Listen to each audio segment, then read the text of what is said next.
Estimados alumnos, continuamos con Epístolas Paulinas 1 y estamos en 1 Corintios. Si ustedes recuerdan, seguro que sí, que al principio de la materia tiene una recomendación pedagógica y les pone un modelo de ir estudiando con unidades de pensamiento. Es un ejemplo que está puesto. Y yo quiero irle planteando un poquito de esa manera, como unidades de pensamiento. En cuanto a 1 Corintios, digamos que la primera unidad de pensamiento fue el saludo, la introducción, ¿no es cierto? Que lo vimos en el video anterior. Este, por cierto, ya es el quinto video de esta materia. Una segunda unidad de pensamiento es la provisión que Dios le ha dado a la iglesia de Corinto y a toda la iglesia respecto al pasado. Fuisteis enriquecidos; respecto al presente, nada os falta en ningún don; y respecto al futuro, que el Señor nos confirmará. Bien, podríamos entrar en lo que llamaríamos ahora una tercera unidad de pensamiento, que va del capítulo 1 hasta el 4,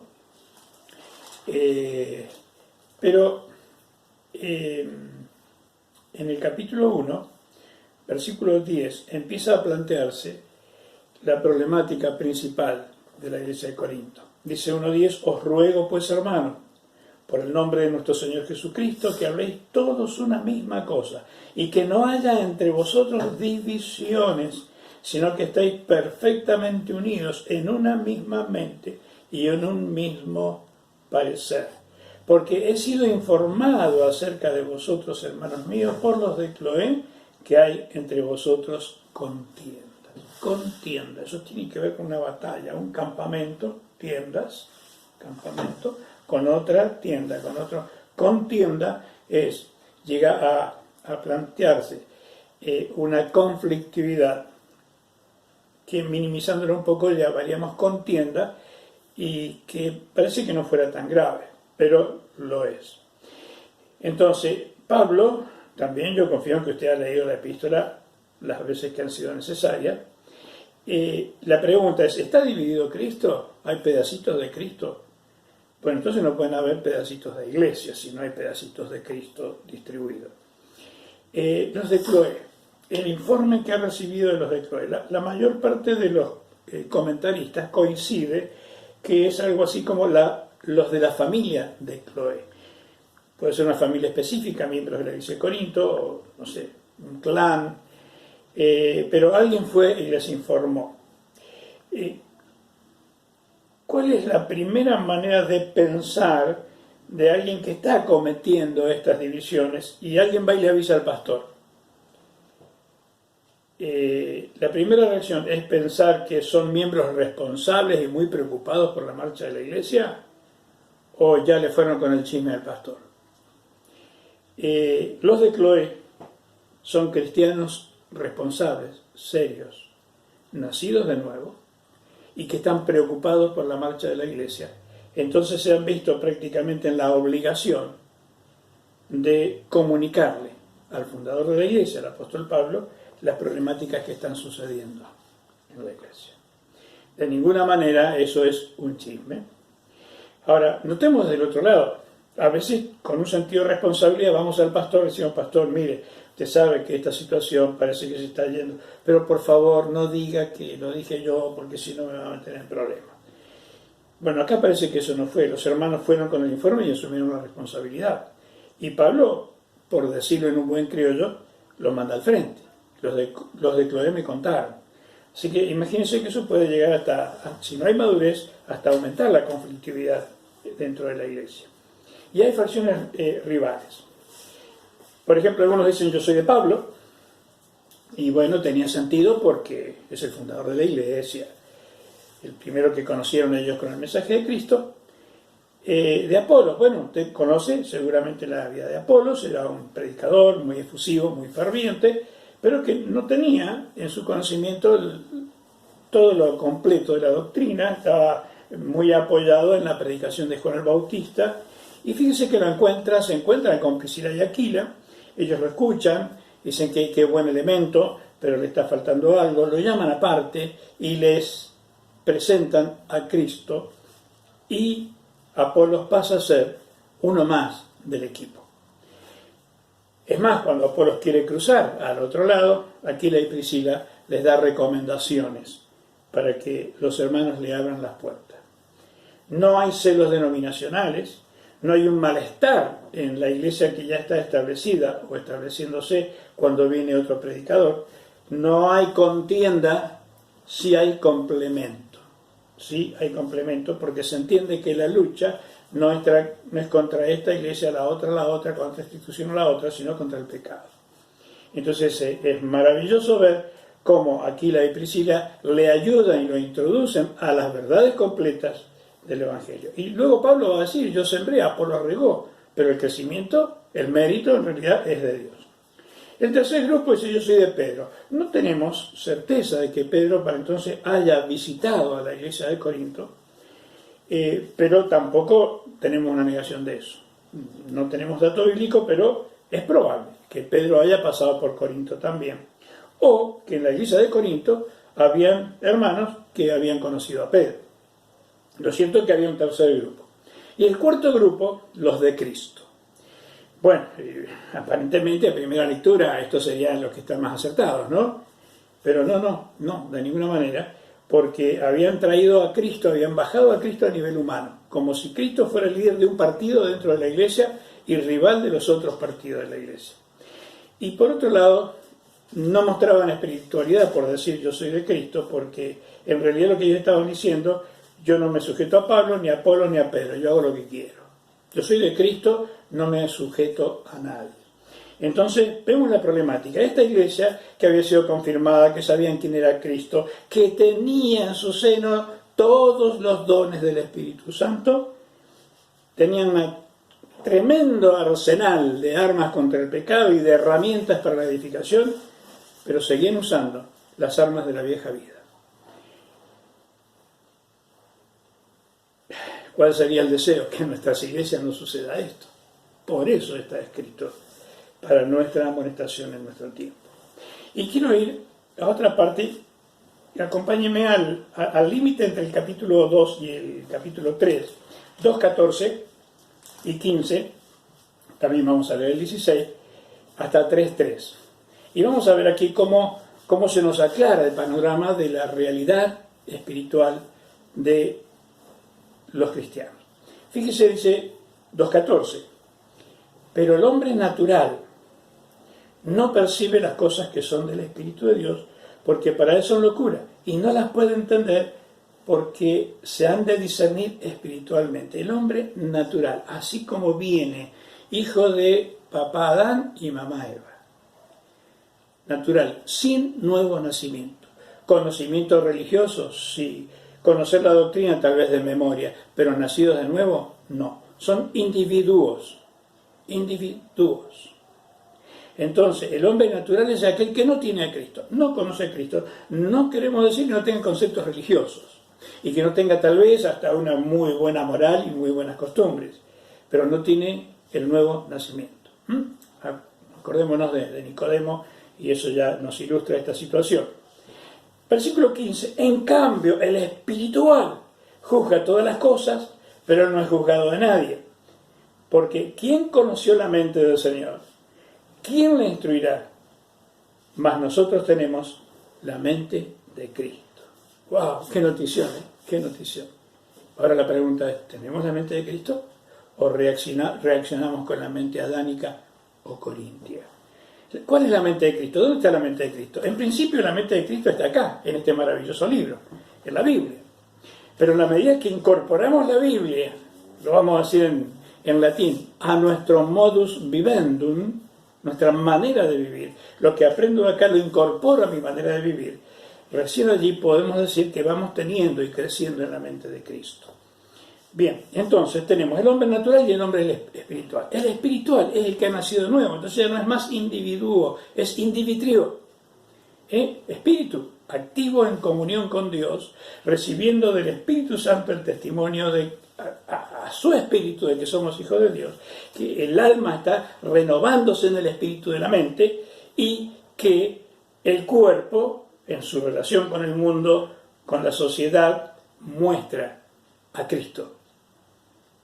incorporado en su manera de vivir.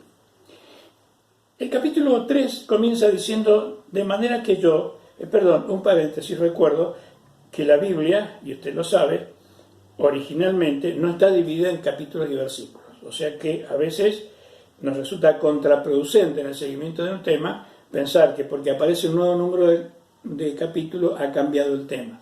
No es este el caso. El número 3, olvídelo, no lo tenga en cuenta y es el mismo relato. De manera que yo, hermanos, no pude hablaros como a espirituales, como a individuos, sino como a individuos, sino como a carnales. No pude hablarles como individuos, pero tengo que hablarles como a carnales, como a niños en Cristo. Ahora, acá hay una diferencia. Como a carnales, como niños en Cristo, en Cristo, en Cristo, en Cristo. Niños, pero en Cristo. Ya no es el hombre natural, es el cristiano que ha nacido de nuevo, pero que es muy lento para crecer o no tiene voluntad de crecer. Entonces dice, os di a beber leche y no vianda porque aún no éramos capaces, no erais capaces, ni sois capaces todavía, porque aún sois carnales, pues habiendo entre vosotros celos, contiendas y disensiones, ¿no sois carnales? Y andáis como hombres. Es decir, vamos a replantear esto. El hombre natural, individuo, no tiene vida espiritual, puede tener vida religiosa, pero no un nuevo nacimiento en Cristo. Pero el espiritual es el individuo, el que tiene su espíritu activo y su comunión directa con Dios. Ya hablamos de esto. Pero entre ellos, entre los nacidos de nuevo, hay algunos que no pasan de la edad infantil en su crecimiento espiritual. Son niños en Cristo, son individuos, pero si uno los observa, viven como individuos. Son cristianos, pero no se les nota. Andan como los otros hombres, andan como si fueran naturales. Bueno, eso es lo que el apóstol Pablo quiere corregir en esta iglesia de Corinto. Mi deseo, hermanos, mi deseo profundo es que mi iglesia no llegue a necesitar nunca una carta de estas características. Pero si está en la Biblia, si el Espíritu Santo ha preservado esta y no otras cartas del apóstol Pablo, es porque la necesitamos. Siempre estamos como al borde corriendo estos riesgos. Bien, luego en su página 37 se nos va a hablar también de la disciplina en la iglesia. Página 37, capítulo 5 de 1 Corintios. Un pecado de incesto. No era un incesto directo por un vínculo de sangre porque uno tenía vínculos íntimos con la mujer de su padre. No dice que sería su madre, con la mujer de su padre. No olvidemos el contexto cultural religioso de donde viene. Ya hablamos de la diosa Venus y toda la promiscuidad de Corinto. Esto es grave. Por ningún lado el judío sabía que estaba totalmente prohibido y era condenado con la muerte. El gentil sabía que moralmente era indebido. No había manera de que se pensara que eso era normal, que fuera aceptable. Entonces, si bien el pecado de incesto es grave, la indiferencia de la iglesia, que la iglesia naturalice el pecado, bueno, ¿qué le va a hacer? Y haga como algo natural. Eso es muy grave, muy grave. Entonces, perfecto, vamos a entender el proceso. No nos vamos a olvidar de qué contexto viene. Pero ya nacieron de nuevo. ¿Qué hace que no crezcan, que se resistan a crecer? Que siguen siendo niños. Nacieron de nuevo, pero nadie lo nota. Es como los otros hombres. Andan como los otros hombres. Y eso, hermano, es un defecto muy, muy grande que no debemos aceptar o naturalizar, sino que tenemos que desafiarnos a crecer sin límite. Entonces, Pablo habla de una necesidad de aplicar disciplina. La disciplina tiene dos aspectos. Tiene que aplicarse desde afuera cuando la persona no tiene límites propios. Entonces hay que disciplinarlo, contenerle como las barandas de un puente para evitar que se caiga, ¿no es cierto?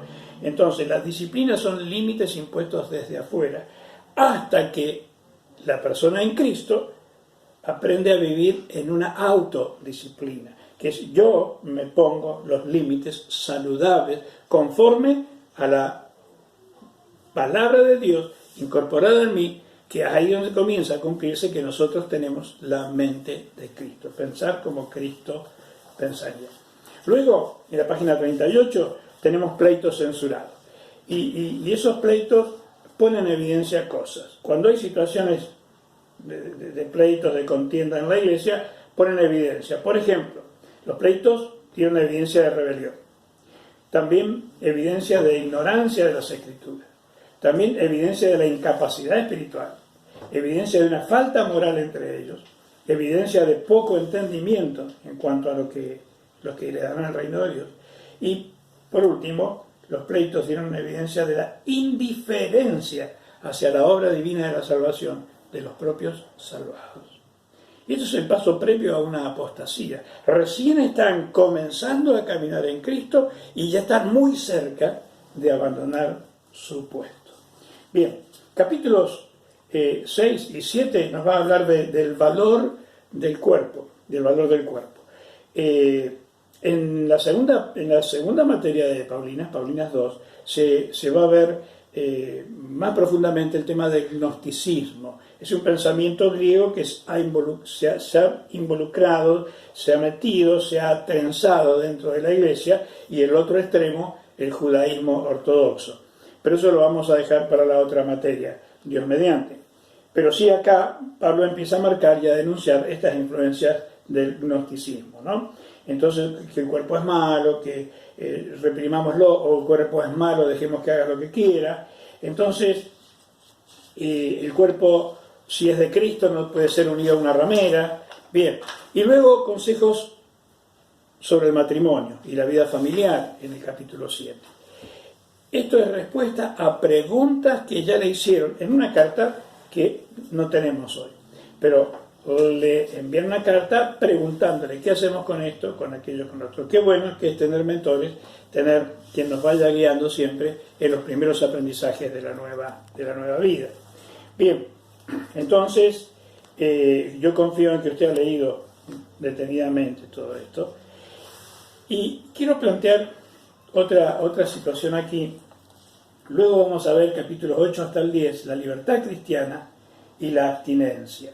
En la página 40,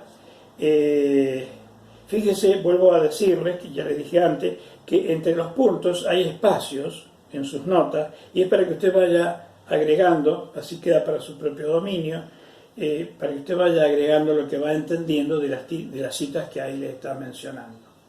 Pero llega un punto de esa libertad cristiana donde el apóstol Pablo dice, bueno, sí, está bien, no podemos comer lo sacrificado a los ídolos. Pero y ahí es donde aparece el concepto de santificar los alimentos. Israel tiene muy claro el concepto de dar gracias a Dios por los alimentos, porque entendiendo que vienen de Dios, vienen santificados.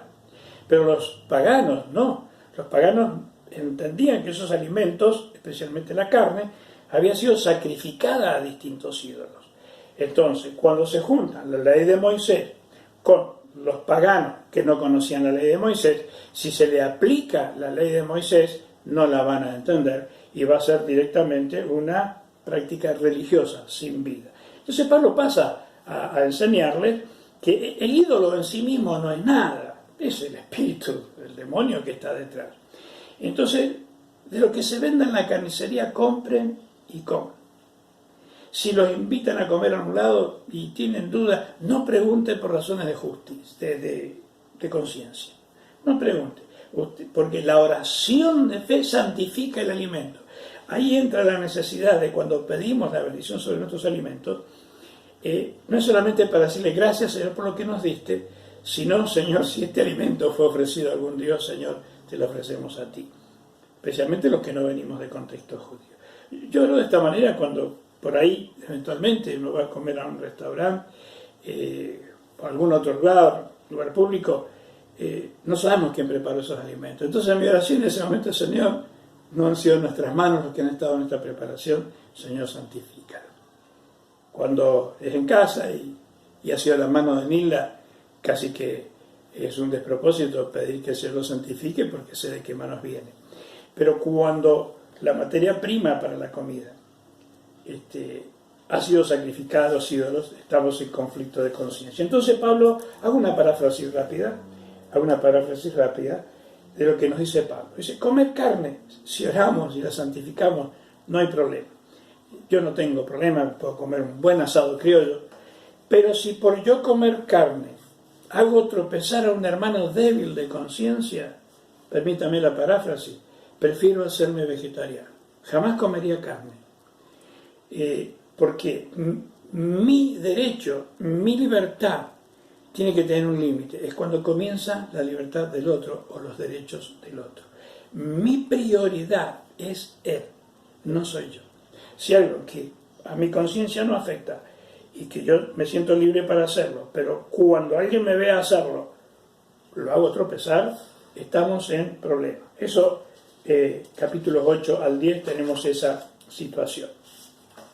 Bien, y ahora quiero acercarnos más un poquito. Del capítulo, en realidad desde el principio, del capítulo 1, Pablo viene denunciando defectos en la iglesia de Corinto. Primero presenta todas las herramientas que Dios le ha dado y luego cómo no están usando esas herramientas. Pero si vamos resumiendo, cuando él va avanzando, capítulo 10, capítulo 11, ya marca muy fuertemente los defectos que hay. Hay defectos incluso en el tema de la Cena del Señor, muy grave. Tiene muchas cosas para hablar Pablo, pero espera a ir a visitarlos nuevamente. Pero hay cosas que no pueden esperar, entonces trata de resolverlas de entrada. Entonces hay, por ejemplo, en el capítulo 11, habla del atavío de las mujeres. No olvidemos de qué contexto vienen muchas mujeres corintias de la iglesia. Vienen de un contexto pagano, totalmente promiscuo, de prostitución ceremonial, de un liderazgo y dominio desde la sensualidad total y absolutamente. Entonces, eso parece que tiene una tendencia a entrar dentro de la iglesia de Cristo por la lentitud de crecer en su manera de pensar. Fíjese que en el capítulo 11 encontramos el atavío de las mujeres y luego del versículo 17 en adelante un abuso de la cena del Señor, un abuso de lo que es la congregación. Y algunos detalles nada más. Versículo 20 del capítulo 11. Cuando pues os reunís vosotros, esto no es para comer la cena del Señor, porque al comer cada uno se adelanta a tomar su propia cena. Y uno tiene hambre y otros se embriagan. Salían borrachos de la cena del Señor, porque en su cultura anterior eran borracheras y orgías el culto a la diosa. Entonces esas reminiscencias del pasado siguen afectando a la iglesia, por eso hay que aplicar desde afuera. Y cuando se congregan, no se congregan para lo mejor. Y es difícil pensar que nos congregamos para lo peor a veces, ¿no es cierto? Sería triste, no es nuestro caso. Pero yo no anhelo que no sea el mío y el de nuestra iglesia. Creo que es su mismo anhelo. Por eso estamos estudiando esto.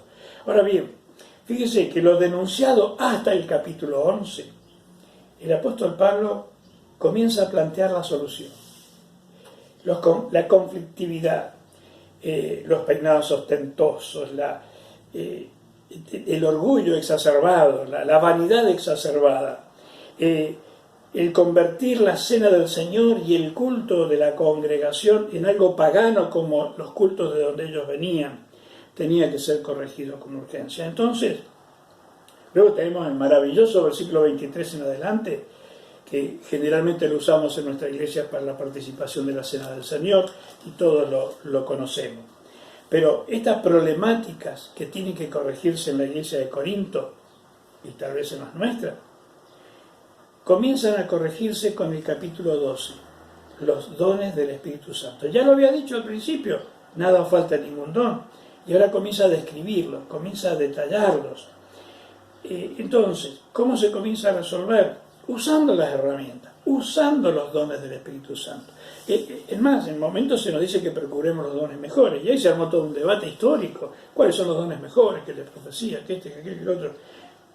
Un pensamiento personal, pasa por lo personal esto. Creo que el buscar el don más importante es justamente el que no está funcionando. Eso lo hace importante, porque están todos los dones puestos en la iglesia para que sean usados como herramientas para producir el fruto del Espíritu, del que después y Pablo va a hablar también. Entonces, las problemáticas denunciadas hasta el capítulo 11 comienzan a tener resolución con los dones del Espíritu Santo del capítulo 12. En el vínculo del amor del capítulo 13, y que da como un resultado de una iglesia ordenada y todo productiva como el capítulo 14. Entonces, cuando los defectos, Pablo, ¿qué está haciendo? Mostrando los defectos de la iglesia, pero no crudamente, secamente. Comenzó hablando de las virtudes, de lo que han recibido, que están confirmados en la fe, de la revelación que han recibido. Ahora, ¿qué les está diciendo? A pesar de la revelación que han recibido, todavía está muy fuerte la vida antigua gobernándoles. Entonces el desafío es, bueno, aquí tienen los dones del Espíritu Santo, pero en el vínculo del amor. Nos dicen quienes conocen este tema que el capítulo 13 era un himno que se cantaba, un himno al amor en la iglesia del primer siglo, que Pablo lo transcribe aquí. Puedo tener todos los dones si no tengo amor. Qué duro es el sonido, ¿no? El címbalo que retiñe, el metal que resuena. El sumo sacerdote tenía en las orlas de su vestidura una campanilla de oro, por cierto, el oro tiene buen sonido, pero oro contra oro puede ser un ruido metálico que no hace bien al oído. Entonces tenía tejida de lino una granada, un fruto, un don, un fruto, un don, un fruto, un don, un fruto, para que no golpee los dones contra los dones sin que haya fruto. Esto es para detenerse a meditar, y yo le invito a usted, para su vida devocional, para su ministerio, guiar a la iglesia a esto, ¿no? El don es un regalo no merecido, sin respecto a méritos, pero es una herramienta que nos da el Señor para que con la ayuda de su Espíritu Santo produzcamos fruto. Porque los dones solos en sí mismos, cuando el fruto no está incorporado al modus vivendum, hace ruido, y ruido feo. Bien, entonces, los problemas hasta el capítulo 11 denunciados comienzan a solucionarse si usamos las herramientas de los dones del Espíritu Santo en el capítulo 12, pero no para decir yo tengo este don que es mejor que el tuyo, no, sino en el vínculo del amor del capítulo 13, y el resultado es una iglesia ordenada y productiva, como el capítulo 14. Ahora sí, Pablo puede llegar a presentar el gozo de la segunda venida de Cristo en el capítulo 15. El capítulo 15, que ya es escatológico en cierto modo, dice el capítulo 15, además os declaro, hermanos, el evangelio que os he predicado, el cual también recibisteis, en el cual también perseveráis, por el cual asimismo, si retenéis la palabra que os he predicado, sois salvos, si no creísteis en vano. Porque primeramente os he enseñado lo que asimismo recibí, que Cristo murió por nuestros pecados conforme a las Escrituras, y que fue sepultado, y que resucitó al tercer día conforme a las Escrituras, y que apareció a Cefas, después a los 12, después apareció a más de 500 hermanos a la vez, de los cuales muchos viven aún y otros ya duermen. Después apareció a Jacobo, después a todos los apóstoles, y al último de todos, como a un abortivo, me apareció a mí. No se está poniendo en la lista de los privilegiados. En su misericordia, después que se había ido al cielo, tuve ese maravilloso encuentro de Hechos capítulo 9, 22, 26. Entonces, como a un abortivo, porque yo soy el más pequeño de los apóstoles, que no soy digno de ser llamado apóstol, porque perseguí a la iglesia de Dios. En el próximo video vamos a hablar un poco del perfil del apóstol de acuerdo a la palabra de Dios. Brevemente, pero vamos a tocar. Pero, versículo 10 del capítulo 15, por la gracia de Dios, soy lo que soy. Y su gracia no ha sido en vano para conmigo. Antes, he trabajado más que todos ellos, pero no yo, sino la gracia de Dios conmigo. Porque yo, ellos, así predicamos y así habéis creído. Pero si se predica de Cristo que resucitó de los muertos, ¿cómo dicen algunos entre vosotros que no hay resurrección de muertos? Porque si no hay resurrección de muertos, tampoco Cristo resucitó. Y si Cristo no resucitó, vana es nuestra predicación, vana es también nuestra fe. Somos hallados falsos testigos de Dios, porque hemos testificado de Dios que Él resucitó a Cristo, el cual no resucitó. Está haciendo una hipótesis, ¿no? Está como poniéndose en los zapatos de los que están predicando esta falsa doctrina. Ahora, si en verdad los muertos no resucitan, porque si los muertos no resucitan, tampoco Cristo resucitó. Y si Cristo no resucitó, vuestra fe es vana, aún estáis en vuestros pecados. No nos olvidemos que, entre otras cosas, Pablo era un profesor de lógica. Es un razonamiento que lo lleva así prácticamente en todos sus epístolas. Y entonces también los que durmieron en Cristo perecieron. Si en esta vida solamente esperamos en Cristo, somos los más dignos de conmiseración de todos los hombres. Porque si Cristo no resucitó, vana es nuestra fe. Mas ahora Cristo ha resucitado de los muertos, primicia de los que durmieron es el hecho, por cuanto la muerte entró por un hombre, también por un hombre la resurrección de los muertos. Porque así como en Adán todos mueren, también en Cristo todos serán vivificados. Pero cada uno en su debido orden. Cristo las primicias, luego los que son de Cristo en su venida, luego el fin, cuando entregue el reino al Dios y Padre, cuando haya suprimido todo dominio, toda autoridad y potencia, porque preciso es que Él reine hasta que haya puesto a todos sus enemigos bajo sus pies. Y el postrer enemigo que será destruido es la muerte. Seguimos teniéndole un poquito de miedo a la muerte. En el próximo video vamos a continuar con este tema. Dios te bendiga.